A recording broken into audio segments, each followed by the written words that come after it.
Welcome back, happy little workers. Today we're going to tackle spawning grounds. It might come as no surprise to hear me say this, but this map sucks. High tide is too small, with effectively half the map useless and dangerous. Mid tide is too wide, with choke points that stress you out and spawns that can make it difficult to navigate. And low tide? Well, low tide is actually alright for the most part. Just avoid stopping spawns on the small paths and you'll be fine. In this series, I'm going to talk about the different maps in Salmon and try to share some advice. It will mostly be general map advice, as the night waves deserve their own episodes with more discussions. Although I'll touch briefly on them should I feel like it's worth mentioning. So, spawning grounds. It's an interesting one. It was bad in Splatoon 2, and yet it's even worse in Splatoon 3. The reason I believe this map has now become infamously more difficult, even more so than Marina's Bay, is because it wasn't made with Splatoon 3 in mind. We didn't have fish sticks, slamming lids or big shots in Splatoon 2, and they make spawning grounds very oppressive. They also removed this inkable wall for some reason. Anyway, I digress. Spawning grounds is hard. Don't beat yourself up about it. Losses are frequent and can provide some practice. So here's 5 tips I think might help. Let's get into it. This advice is mostly geared towards freelance. It's not geared for group games and it's not geared towards overfishing, both of which you can play very differently. For freelance, the sort of main focus is to survive, get quota, and ensure some stability in the chaos of the round. So bear that in mind when I'm going through the advice.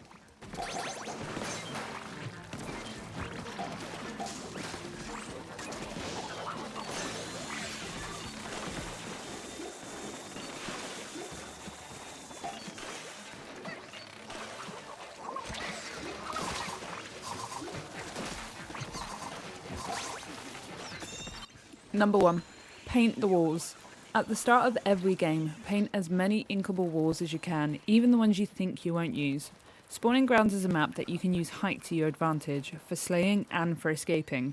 Painting walls can be the difference between passing and losing. Just as a side note, almost every wall in this map is inkable. Keep that in mind.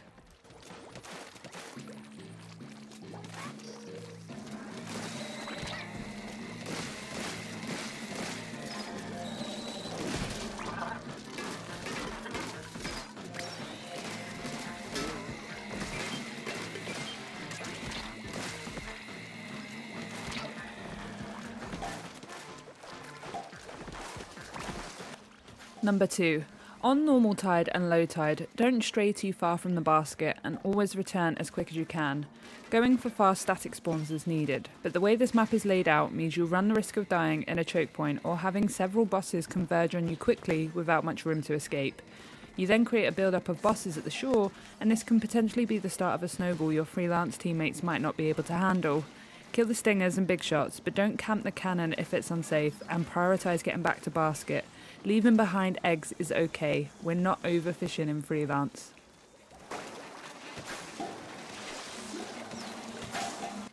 Number 3. On high tide, don't all cramp around the basket. High tide on spawning grounds is cramped and half of the map is grated. Creating space is important as residual damage from attacks such as missiles can take out multiple people at once. The platform by basket provides an excellent standpoint for your slower, heavier weapons to slay bosses.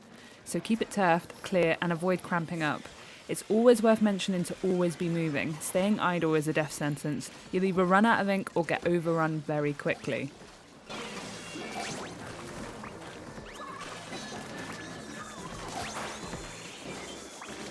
Number 4. Avoid the grates. This mainly applies to high tide, but it's also worth keeping in mind for normal tide. When traversing on grates, you can't swim, you struggle to replenish ink, and because you're walking, you're not moving as fast as you could be. You'll have to venture out to the grated area to deal with stingers, big shots and fly fish, but you don't want to be hanging out there for too long, especially on high tide. For high tide, if you see a stinger and a fly fish spawning from the grated side, consider using specials. It's quicker, safer, and allows you to continue maintaining the basket area. There isn't an easy answer with dealing with grate spawns. Sometimes you'll have to go out by yourself and deal with the spawns. Play safe, avoid dying, and definitely deal with the lessers.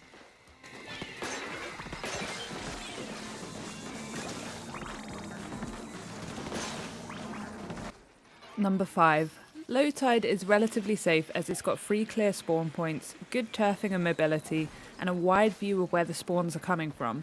You can also retreat far back if things get messy.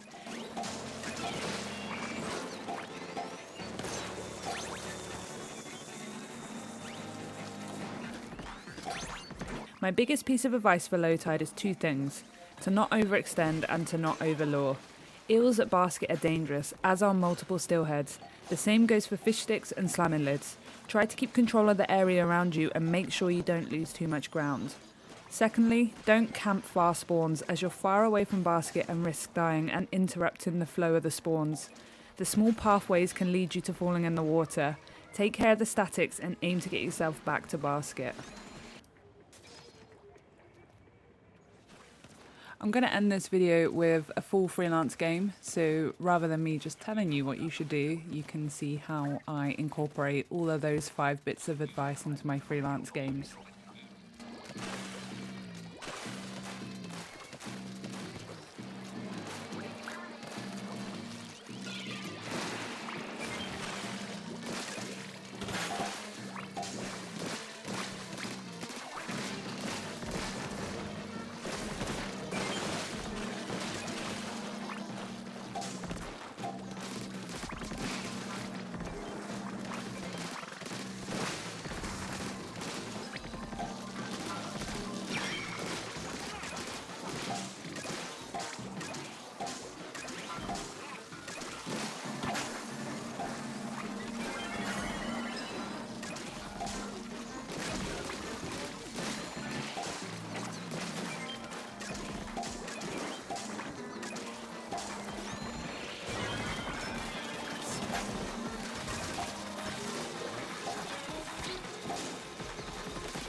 hope this video has been helpful. Let me know what you think. I'll be back with more advice about the other maps in the future. Drop a follow if you like this and catch me streaming over on Twitch at twitch.tv/Richelski. I'll catch you soon.